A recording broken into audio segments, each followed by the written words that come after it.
নমস্কার বন্ধুরা, welcome to আরকে sports. আশা করি তোমরা সবাই সুস্থ ও ভালো আছো। তো আজকের এই ভিডিওতে কিছু ইন্টারেস্টিং আপডেট রয়েছে যেগুলো এক এক করে ভিডিওতে শেয়ার করব।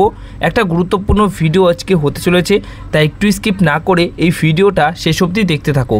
আর যারা চ্যানেলে প্রথমবার এসেছো তারা অবশ্যই চ্যানেলটিকে তোমরা সাবস্ক্রাইব করে রেখো। তো বন্ধুরা, প্রথম যে আপডেটটা শেয়ার করব সেটা ইস্টবেঙ্গল এফসি দলের অন্যতম একজন সেরা বিদেশি প্লেয়ার ক্লেটন সিলভাকে নিয়ে। ক্লেটন সিলভা এই যে ফুটবলারটি কিন্তু ইস্টবেঙ্গল এফসি দলের হয়ে নজর কাড়া পারফরমেন্স যেদিন থেকে এসেছে সেদিন থেকেই দিয়ে এসছে, কিন্তু লাস্ট বছর তার সেরকম একটা ভালো পারফরমেন্স আমরা তার থেকে দেখতে পারিনি। কিন্তু অনেক খারাপ সময়ে এই ফুটবলারটি একাই কিন্তু ইস্টবেঙ্গল এফসি দলকে টেনে নিয়েছে, প্রচুর গোল করেছে ইস্টবেঙ্গল এফসি দলের হয়ে। এছাড়া ক্যাপ্টেন হিসেবে সুপার কাপও জিতিয়েছে ইস্টবেঙ্গল এফসি দলকে। তো এক কথায় অনবদ্য একজন ফুটবলার। তো এই ফুটবলারটির সাথে কিন্তু গত দুদিন ধরে কোচ এবং তার মধ্যে একটা ঝামেলা সৃষ্টি হয়েছিল, যার কারণে আজকে একদম পুরোপুরি মিটমাট হয়ে গেল। সেটা কিভাবে? সেটা হচ্ছে ইস্টবেঙ্গল এফসি দল অফিসিয়ালভাবে তাকে কিন্তু ছেড়ে দিয়েছে, তার যে চুক্তি ছিল সেটা কন্ট্রাক্ট টার্মিনেট করে নিয়েছে এবং ক্লেটন সিলভা কিন্তু আর ইন্ডিয়াতে নেই, সে কিন্তু তার বাড়ির উদ্দেশ্যে রওনাও দিয়ে দিয়েছে। তো ইস্টবেঙ্গল এফসি দলের হয়ে তাকে আর খেলতে দেখতে পারা যাবে না।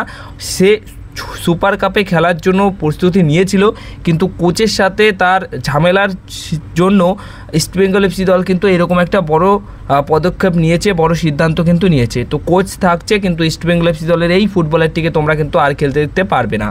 তো এবার নেক্সট আপডেট যেটা শেয়ার করব সেটা হচ্ছে মোহনবাগান দলের সুপার কাপের জন্য বাস্তব রয়কে কিন্তু হেড কোচের দায়িত্বে তোমরা এবার দেখতে পারবে। তো বাস্তব রয় অবশ্যই একটা বড়সড় চ্যালেঞ্জ নিয়ে সুপার কাপে নামছে মোহনবাগান দল টিমটাকে নিয়ে। তো মোহনবাগান দলের হেড কোচের দায়িত্ব তিনি থাকার পাশাপাশি এবার অ্যাসিস্ট্যান্ট কোচের নামটাও কিন্তু ঘোষণা হয়ে গেল। অ্যাসিস্ট্যান্ট কোচের দায়িত্বে কিন্তু থাকছেন ডেগি কার্দোজো। অবশ্যই রিজার্ভ টিমের পরে যে টিমটা রয়েছে ছোটদের টিম, সেই ছোটদের টিমটাকে ম্যানেজ করে বা রিজার্ভ টিমটাকেও কিন্তু ম্যানেজ করে। তো সেই ডেগি কার্দোজো কিন্তু এবার বাস্তব রয়ের সাথে অ্যাসিস্ট্যান্ট কোচের দায়িত্বে তিনি থাকবেন এবং সুপার কাপে কিন্তু একসাথে ডাগ আউটে থাকছেন কিন্তু বাস্তব রয় এবং ডেগি কার্দোজো। এবার দেখা যাক যে এই দুই কোচ কতটা সাফল্য এনে দিতে পারে সুপার কাপে মোহনবাগান দলকে। এরপরে নেক্সট আপডেট যেটা শেয়ার করার আছে সেটা হচ্ছে রোশন সিংকে নিয়ে। তো দেখো, রোশন সিংকে নেবার ব্যাপারে ভীষণভাবে আগ্রহ প্রকাশ করেছে মোহনবাগান দল, অফার সেন্ড করে দিয়েছে 3+1 ইয়ার ডিলে একটা বড়সড় চুক্তিতে মোহনবাগান দল তাকে নিয়ে আসতে চাইছে এবং সঞ্জীব গোয়েঙ্কা যার উপর নজর দেয় তাকে কিন্তু সই করিয়ে ছাড়ে।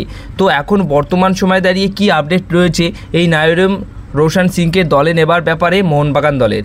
তো এখন দেখো যে আপডেটটা পাওয়া গেছে যে তার সাথে কিন্তু 90% ডিল প্রায় ডান বললেই চলে। 90% কথাবার্তা কিন্তু মোহনবাগান দল সব কিছু ঠিকঠাক করে নিয়েছে, শুধুমাত্র এখন সই স্বাক্ষরটাই বাকি রয়েছে। আর এই সই স্বাক্ষরটা, এই বিষয়টা কিন্তু একদম সুপার কাপের পর গিয়ে পুরোপুরি কনফার্ম হয়ে যাবে। এখন সুপার কাপের জন্য কিন্তু রোশন সিং বেঙ্গল এফসি দলের হয়েই খেলবেন। সুপার কাপে নাওরেম রোশন সিং কিন্তু বেঙ্গল এফসি দলের স্কোয়াডে থাকছেন, কারণ অফিসিয়ালভাবে বেঙ্গল এফসি দল তাদের স্কোয়াড ঘোষণা করে দিয়েছে আর সেখানে কিন্তু রোশন সিংয়ের নামটাও কিন্তু রয়েছে। তো মোটামুটি এই সুপার কাপ শেষ হয়ে গেলেই নাওরেম রোশন সিংয়ের সাথে কিন্তু পুরোপুরি ডিল ডান করে ফেলবে মোহনবাগান দল।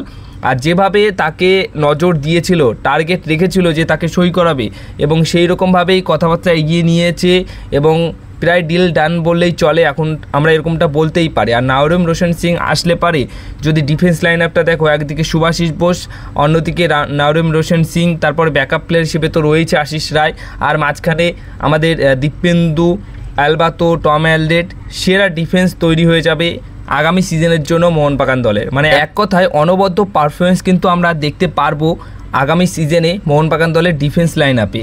আর এই বছরও দুরন্ত পারফরমেন্স করেছে মোহনবাগান দলের ডিফেন্স লাইন আপ, যার কারণে কিন্তু অনেক কটা ক্লিনশিট রাখতে পেরেছিল বিশাল কায়েত, আর এর ফলে বিশাল কায়েত কিন্তু গোল্ডেন গ্লাভসের অ্যাওয়ার্ডটাও জিতে নিয়েছিল।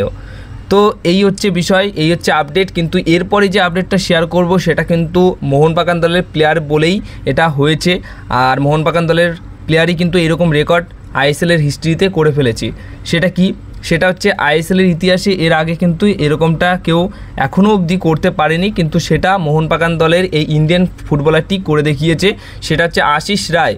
সে কিন্তু বর্তমান সময়ে দাঁড়িয়ে আইএসএলের ইতিহাসে সবথেকে বেশি কাপ জয়ী প্লেয়ার হয়ে গেছেন যার ট্রফি ক্যাবিনেটে রয়েছে 2টি আইএসএল লিগ শিল্ড, 3টি আইএসএল কাপ এবং 1টি ডুরান্ড কাপ।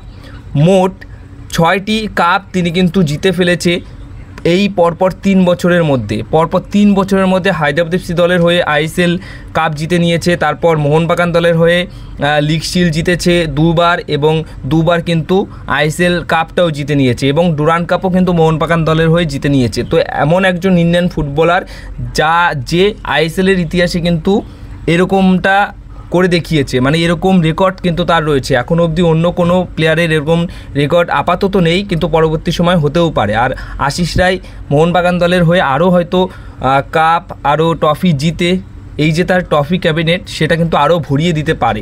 এখন বর্তমান সময় দাঁড়িয়ে তার ট্রফির সংখ্যা রয়েছে কিন্তু 6টা। আর এরকম মোটামুটি সেরা লেভেলের একজন ফুটবলার, আর দারুণ লাক রয়েছে। যে টিমে গেছে, যে টিমে আছে সেই টিম থেকেও কিন্তু আরও সাফল্য এনে দেবে আশা করা যায়। তো দারুণ একটা ফুটবলার। তো এই ফুটবলারটিকে নিয়ে তোমরা কি বলবে সেটা অবশ্যই কমেন্ট বক্সে তোমাদের মতামতটা কিন্তু জানিও।